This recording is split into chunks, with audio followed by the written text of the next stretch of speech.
இந்த குரு சந்திரனுடைய வீட்டுக்கு வருவதை குருச்சந்திர யோகம் என்று அழைக்கிறோம். குருச்சந்திர யோகம். இந்த குருச்சந்திர யோகத்தினால் ஏற்படக்கூடிய நல்ல விஷயங்கள் என்ன அப்படின்னா, மன ரீதியான பாதிப்புகள் உண்டாகிறவங்களுக்கெல்லாம் 4ஆம் இடம் என்பது உயர்கல்வி, உயர் பதவி, மேன்மை.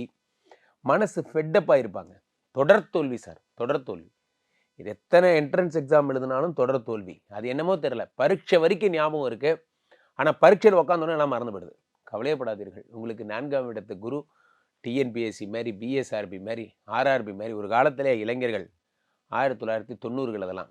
அப்ப எல்லார் கையிலயும் புத்தகங்கள் இருக்கும். எல்லாரும் நுழைவுத் தேர்வுக்காக போட்டி போட்டு படிப்போம்.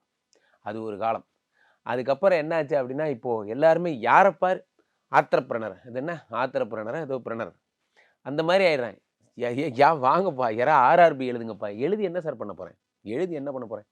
ஆர்ஆர்பி பரீட்சை எழுதி, அதுக்கப்புறமா ரயில்வேல வேலை கிடைச்சு, அதுக்கப்புறமா சொந்தமா வீடு வாங்கி டிவி போட்டு, கட்டில் போட்டு, ஏசி போட்டு, சோஃபால கால ஆட்டிட்டு உட்காந்துட்டு பார்க்கலாம்ப்பா. அதத்தானே ஆல்ரெடி நான் பண்ணிட்டு இருக்கேன்.